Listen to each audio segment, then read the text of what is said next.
Halo teman-teman podcast Grey Area. Ya, balik lagi ke pembahasan dan sharing kita mengenai hal yang abu-abu soal properti. Hari ini tema kita menarik nih. Soal high rise atau landed. Kalau bahasa yang secara umum teman-teman tahu, rumah atau apartemen gitu. Rumah atau apartemennya Bro Ronald. Yes. Jadi bahasan kita udah cukup banyak perdebatan di luar sana. Ada yang tim rumah, ada yang tim apartemen. Yeah.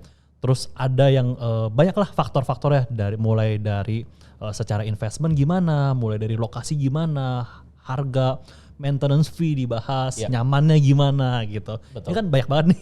Kita pengen bahas dari mana dulu nih Bro Ronald? Oke, mungkin dari pertanyaan gua dulu. Bro Devin tim rumah apa tim apartemen nih? Oke. Demen nanya ya Bro Ronald. Iya. Saya seperti biasa di video-video sebelumnya. Yeah. Tergantung jawabannya. Oke, cari aman ya bro. Cari aman. Jadi teman-teman pendengar podcast ini ya tahulah saya cari aman gitu. Yeah. Tim rumah atau tim apartemen, cuma saya tinggalnya di rumah. Oke, berarti tim rumah. Oke, berarti Bro Devin tim rumah, gue tim apartemen nih. Oke, ya? sip. Nah, jadi memang kalau kita berbicara soal rumah atau apartemen ini juga banyak kegalauan yang terjadi ketika teman-teman itu mau beli properti untuk pertama kali. Oke. Ya, biasanya sebelum pisah sama orang tua itu kan pasti harus nyari properti gitu ya. Nah, jenis properti yang pengen dicari mau rumah atau apartemen nih. Oke. Nah, memang masing-masing ada plus ada minusnya. Mungkin gua akan jelaskan dari sisi apartemen dulu gitu ya. Oh, boleh. Nah, kalau apartemen itu memang kalau kita berbicara soal accessibility ya, apartemen itu hakikatnya itu ada karena akses rumah itu tidak selalu dekat sama tempat kerjanya. Jadi disitulah timbul apartemen. Karena cenderung biasanya apartemen itu adanya di pusat perbisnisan. Ya, di CBD area, di tempat komersial area. Karena kalau rumah beda. Kalau rumah itu kan kita memang lebih cari yang private gitu ya. Tapi kalau untuk apartemen memang kita selalu mementingkan akses. Jadi kalau kantor kita di area A ya kita pasti cari apartemen di sekitar situ dan biasanya ada deket tuh. Deket-deket sama kantor biasanya ada apartemen. Oke. Kemudian apartemen juga benefitnya adalah biasanya facility bro.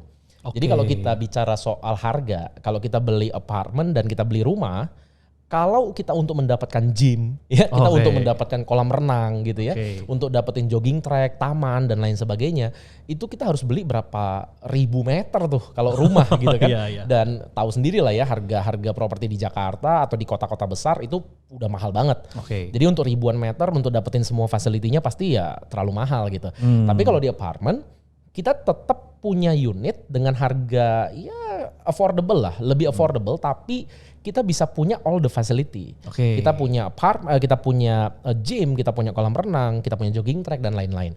Jadi itu adalah salah satu benefit juga ketika kita punya apartemen. Nah. Kemudian mungkin yang paling krusial lagi yang ketiga adalah apartemen itu kalau menurut gua itu jauh lebih gampang untuk disewain. Jadi kalau kita beli memang untuk investment gitu ya, kita beli untuk investment, biasanya memang orang akan cari apartemen yang deket-deket daerah CBD kan, deket-deket sama daerah perkantoran atau deket-deket sama daerah kampus. Supaya apa? Ya gampang tuh cari penyewanya. Karena return daripada sewa, kalau kita bicara apartemen sama landed atau rumah, ya memang lebih tinggi apartemen bro, gitu lebih tinggi apartemen karena rata-rata ya kalau kita bicara percentage itu bisa sekitar 9-11% per tahun hanya dari investment yield. Investment yield itu kalau di apartemen itu ya sewa, nilai sewanya gitu. Ya jadi kalau kita beli 1 M ya kan kita terima 10%, berarti kita setiap tahun kita udah terima 100 juta dari return sewa doang gitu. Jadi menurut gua ya apartemen itu jauh lebih menguntungkan gitu ya dibanding landed gitu. Kalau menurut gua nih bro. Gitu. Oke. Ya jadi karena lu udah jelasin apartemen benefitnya dan lain-lain, gue mewakili teman-teman di sini sebagai tim rumah lah ya. Tetap cari aman ya. Mewakili. Soalnya kan kalau kita berdua belain apartemen nggak menarik ditonton. Selesai. Yang penonton tim rumah udah langsung skip video ini gitu. Oke, karena gue mewakili tim rumah, jadi gue udah catetin nih. Yang Bro Ronald ngomong di sini apa aja. Oke, pertama kan dari accessibility-nya better. Jadi memang betul apartemen accessibility better di tengah-tengah kota, dekat kampus dan lain-lain. Cuman dengan accessibility yang better, artinya harga tanah per meter ya otomatis akan lebih tinggi dibanding rumah yang kita pilih di pinggiran. Otomatis kalau misalkan harga tanah lebih tinggi, ukuran itu kan nggak bisa dibohongin bro. Betul. Ya, jadi per meternya karena lebih tinggi, ukurannya pun akan lebih sempit. Gitu. Jadi kalau misalkan sebagai tim rumah nih, mewakili tim rumah. Sebagai mewakili tim rumah, kita demen yang luas bro gitu. Kalau misalnya kita pengen yang luas tapi di apartemen bisa, kita beli penthouse aja atau nggak beli yang 3 bedroom ke atas gitu. Tapi kan harga per meter nggak bisa dibohongin lagi ya bro ya, karena aksesnya dia udah di tengah-tengah kota, udah bagus, tapi udah mahal gitu per meternya. Sedangkan rumah lebih luas tapi harga per meternya lebih murah. Ya, tapi agak ke pinggiran. Ya gitu, tipe apartemen gitu. Oke. Terus kalau soal facility, gue setuju banget. Kalau misalkan kita bikin gym, kolam renang itu butuh berapa ribu meter gitu kan, berapa ratus meter lah.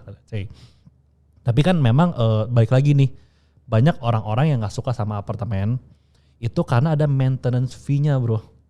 Maintenance fee nanti mungkin bro boleh jelasin lah. Maintenance fee itu kan ada dari IPL, ada sinking fund juga gitu. Mungkin ada juga beberapa penonton kita yang nggak ngerti nih, emang gunanya maintenance fee itu IPL sinking fund buat apa sih? Kalau misalkan saya jarang pakai kolam renang sama gymnya kok saya tetap bayar gitu. Saya juga tetap bayar. Kan banyak tuh yang berteriak soal itu. Kalau sebagai tim rumah, IPL di rumah itu, misalkan IPL di apartemen let's say 25.000, 30.000, 35.000 atau bahkan yang benar-benar high end apartemen bisa 40 sampai 50.000 semeter gitu. Sedangkan rumah 2.000, 5.000 sampai 10.000 semeter gitu kan. Jadi kan pasti ada gap gitu sehingga muncul nih tim rumah versus tim apartemen gitu. Kayak gitu. Jadi ya itu soal IPL lah bro gitu. Terus kalau soal investasi ini bukan debat ya bro ya, cuma gue mewakili tim rumah. Iya bro. Jadi kalau soal investasi, gue juga setuju. Kalau soal ROI, return on investment, itu apartemen biaya sewanya lebih tinggi, 9 sampai 11%. Kalau rumah kebanyakan sih 3, 4, 5, 6% gitu. Atau bahkan lagi COVID pandemi gini, gue sering banget ketemu return on investment atau biaya sewa rumah itu 1 sampai 3% doang. Rendah banget gitu. Jadi makanya anak-anak muda zaman sekarang lebih pilih sewa rumah bro. Karena lebih murah. Karena lagi pandemi gini sewa murah banget gitu. Cuma gini, misalkan kita beli rumah di pinggiran ya. Di pinggiran, terus ada pilihan rumah di pinggiran dan apartemen di tengah kota dengan fasilitas yang udah established. Rumah di pinggiran itu artinya kalau memang secara ROI atau return on investment itu lebih kecil, tapi dia punya chance capital gain lebih gede bro. Karena rumah di pinggiran itu kan dia belum established. Masih ada pembangunan future development. Bisa ada mall tiba-tiba beberapa tahun kemudian, bisa ada sekolah beberapa tahun kemudian, bisa dibuka jalan tol beberapa tahun kemudian. Artinya secara capital gain naiknya akan kali lipatnya lebih tinggi dibanding apartemen yang di tengah kota tadi. Gitu. Jadi kalau misalkan kita tarik balik lah ke tahun 2005-2006 zaman dulu. Rumah di Alam Sutera itu 180 sampai 250 juta. Ada juga apartemen yang di tengah kota Jakarta, itu harganya segituan. Tapi kalau kita tarik ke masa sekarang, yang tadinya 180 juta sampai 250 juta, kalau uang itu dibeliin jadi rumah yang di Alam Sutera itu, sekarang rumahnya udah 10 kali lipat bahkan lebih. Jadi rumah-rumah di Alam Sutera ya udah 1,5, 2M, 2,5 M. Jadi 10 kali lipat atau lebih. Tapi kalau misalkan dibeli pas saat itu tuh dibeli buat apartemen di tengah kota Jakarta, mungkin naik juga 2 kali lipat, 3 kali lipat, atau 4 kali lipat atau lebih gitu. Cuman nggak sampai 10 sampai kali lipatnya nggak nyampe 10 ke atas gitu. Gitu. Jadi soal investment sih mungkin plus minus ya bro ya. Kalau apartemen, kalau itu gue setuju. Ya gak setuju. Kalau itu gue setuju. Kenapa? Karena memang ya balik lagi rumah itu kita dapat tanah bro. Iya. Ya betul. Kita dapat tanah dan kalau kita track back let's say 10 tahun 15 tahun nggak ada di Indonesia kita bicara nggak ada harga tanah 10-15 tahun lalu X gitu ya terus sekarang jadi X minus gitu nggak ada. Karena tanah itu pasti akan selalu naik gitu. Nah, ditambah ada gedungnya, mungkin gedung ya makin tua, tapi tanahnya kan sama aja gitu kan. Tapi kalau apartemen kita juga dapat tanah sebenarnya, tapi kan sharing. Jadi kan strata title untuk sertifikatnya. Makanya memang betul kalau untuk capital gain itu akan jauh lebih menarik rumah. Tapi kalau untuk investment yield memang apartemen. Tapi balik lagi ke soal pembelian properti pertama, bro. Pembeli properti pertama. Ya, pembeli properti pertama itu lebih better dia beli apartemen atau beli rumah gitu. Nah, balik lagi kalau menurut gua soal maintenance tadi. Oh ya itu soal maintenance tadi. Oke, memang maintenance apartemen pasti jauh lebih tinggi dari rumah.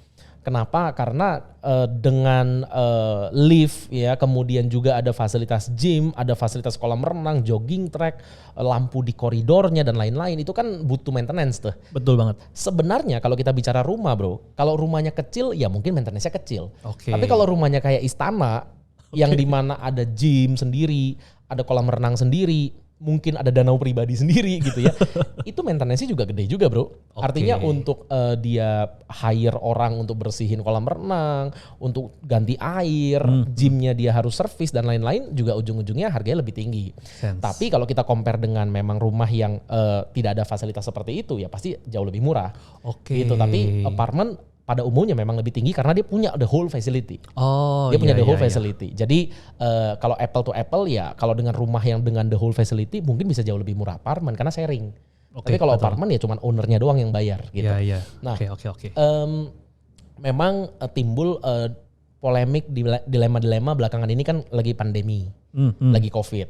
Orang agak ngeri kalau tinggal di apartemen itu sharing lift gitu ya. Nah, terus lobbynya bareng-bareng gitu. Cuman memang ya itu adalah setbacknya ketika lagi pandemi seperti ini.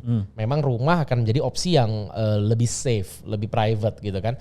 Tapi ketika tidak ada COVID, which is lagi nggak ada pandemi, menurut gua itu orang kan namanya manusia itu kan adalah social being gitu ya. Jadi makhluk sosial di mana ya kita juga lebih happy ketika kita tinggal di sebuah tempat yang kita ketemu sama orang lain gitu kan. Kita bisa ngobrol sama orang lain di lift dan di lobby, kita bisa sapa-sapa dan lain sebagainya. Jadi ya kalau lagi pandemi yes itu adalah negative side. Tapi kalau lagi normal kondisinya nanti sudah selesai COVID ini, ya itu adalah hal yang positif gitu. Jadi tetap menurut gua untuk pembelian pertama ya itu better sih apartemen.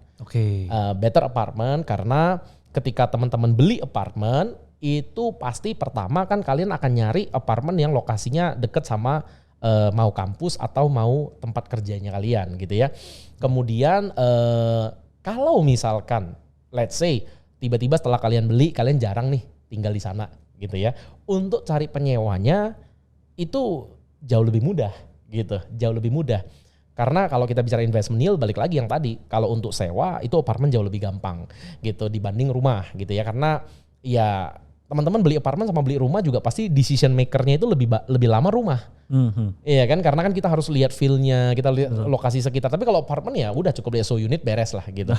Jadi ya lebih gampang untuk disewakan juga kalau one day teman-teman nggak tinggal di situ gitu. Nah tapi kalau rumah kan mungkin untuk long term ya. Rumah untuk long term. Jadi misalkan memang udah settle nih ya, udah pengen long term lah gitu ya, udah nggak pengen pindah-pindah lagi ya mungkin pilihannya lebih ke rumah gitu. Kalau menurut gue sih gitu, karena rumah itu jarang lah yang short term gitu ya. Orang beli hari ini mungkin bisa dipakai sekitar 20 tahun, 30 tahun gitu. Tapi kalau apartemen mungkin ya 5 tahun sekali pindah gitu kan, 5 tahun sekali pindah. Jadi iya beda sih. Kalau kita lebih settle ya mungkin lebih ke landed ya, lebih ke rumah. Setuju sih. Jadi memang dengan untuk dapetin fasilitas yang sama perlu modal yang lebih besar ya kalau rumah gitu. Makanya timbal baliknya adalah memang kita tinggal bayar maintenance fee yang dimana terlihat besar padahal itu juga sharing. Betul. Kalau kita punya fasilitas yang sama di rumah, ya pertama modal beli tanahnya lebih besar juga. Betul. Kedua maintenance kolam renang dan gym sendiri juga memang ada lagi tambahannya gitu kan. Di luar daripada IPL yang kita bayar ke RT atau RW gitu kan. Gitu. Betul. Tapi ada satu lagi nih, banyak teman-teman yang tim rumah itu hobinya adalah berkebun. Sama punya anabul. Anak bulu. Pet ya. pet, punya peliharaan gitu. Itu kan dibatasi itu kalau di apartemen. Betul. Nah itu gimana tuh solusi Bro Ronald? Ini memang kalau kita bicara binatang peliharaan, mau itu kucing, mau itu anjing. Kalau ikan sih gak ada masalah ya. Karena ikan gak gonggong gitu kan. Tapi kalau kucing sama anjing memang agak-agak terbatas. Apartemen ada yang pet friendly ada. Ya artinya memang apartemen itu mengizinkan untuk kita memelihara. Tapi ada apartemen-apartemen yang tidak pet friendly. Karena untuk kenyamanan dari seluruh penghuni yang ada kan. Jadi memang kalau kita bicara pet, yes, ya solusinya kalau memang tetap mau di apartemen harus pilih apartemennya pet friendly atau enggak. Tapi memang di Indonesia tidak terlalu banyak sih. Tidak terlalu banyak. Banyak kan diem-diem. Banyak kan diem-diem gitu ya. Sebenarnya nggak boleh tapi pada pelihara gitu. Nah itu yes, itu rumah lebih cocok. Kalau kita bicara soal pet gitu. Nah cuman ya balik lagi. Kalau menurut gua apartemen sama rumah ini adalah dua entity yang harus dimiliki. Oh, jadi bertahap ya? Pembeli pertama mungkin supaya lebih affordable, supaya juga punya aset gitu ya. Itu apartemen dulu kalau menurut gua nih. Balik lagi kalau menurut gua nih ya, tim apartemen bro. Nah beli apartemen dulu, sambil kita juga kan kerja, kita usaha, kita bangun bisnis. Dan ketika sudah lebih settle secara finansial, mungkin kita bisa mulai searching rumah, ya kan? Karena untuk long term. Nah, apartemen yang kita punya, yang kita udah beli di pertama kali pembelian, itu bisa dipakai untuk investment. Jadi ketika kita pindah ke rumah, apartemen yang pertama ini bisa kita sewain. Gitu. Jadi bisa jadi instrumen investment. Gitu. Jadi kita bisa dapat dua aset nih, rumah dan apartemen. Tapi kalau kita beli rumah dulu, jarang banget. Nanti kita akan nyari-nyari apartemen lagi gitu. Tapi kalau kita beli apartemen dulu, ketika kita udah lebih settle, kita punya family dan lain-lain ya, kita akan mulai searching rumah yang sesuai dengan budget dan apartemen yang kita tinggal bisa dijadikan investment. Kalau menurut gue sih itu lebih cocok ya, lebih sesuai. Balik lagi tim apartemen bro. Bagus. Gitu. Benar bagus sih, bisa disewain dulu sambil kita nyari rumah ya kalau mau pindah rumah. Betul. Terus memang sih betul. Ada zaman sekarang ada sih yang apartemen pet friendly atau anabul dan memang jarang. Makanya di Instagram Snapin kita promosi bentar bro. Kita bikin konten apartemen yang pet friendly di Instagram Snapin. Harus dicek tuh. Teman-teman cek ya. Instagramnya apa bro? Nanti ditulis di bawah ya. Snapin.id. Ya udah itu promosinya dikit doang. Nah ini terakhir nih pertanyaan bro. Terakhir. Tadi kan Bro Ronald bilang buat properti pertama mendingan apartemen, terus pindah ke rumah. Tapi kan ada juga nih bro, yang pengen properti pertama itu rumah. Pinggiran banget nggak apa-apa, murah, yang penting sesuai budget dia gitu. Dan memang pemikiran dia adalah dia beli rumah, nanti kalau dia ada rezeki lebih, dia bisa renovasi total atau renovasi besar ke rumahnya. Dibikin jadi lantai 2-nya, lantai 3-nya, taman belakangnya ditutup atau dijadiin kolam atau apapun gitu. Atau kalau nggak ada taman belakang ya dia naikin tingkatnya. Kalau apartemen kan nggak bisa bro. Dia bobol atas nggak bisa. Bobol kiri kanan mungkin boleh kalau dibolehin sama developer atau BM-nya. Tapi tetap lihat pipa-pipanya ya bro ya. Gitu kan. Kalau nggak konstruksinya bisa hancur. Gitu. Kalau apartemen kan intinya renovasi besar itu nggak bisa bro. Susah. Itu gimana bro sebagai tim apartemen? Memang kalau kita beli apartemen itu biasanya juga kita kan pasti sudah memilih yang layoutnya sesuai sama yang kita inginkan.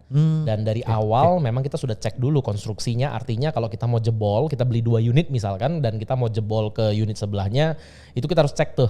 Kita harus cek ke kontraktornya apakah ini memungkinkan nggak, strukturnya mengganggu nggak, atau cuman kadang bisa dibikinin seperti pintu aja. Jadi connecting gitu, tapi nggak bisa dijebol semua, itu udah pasti nggak bisa gitu.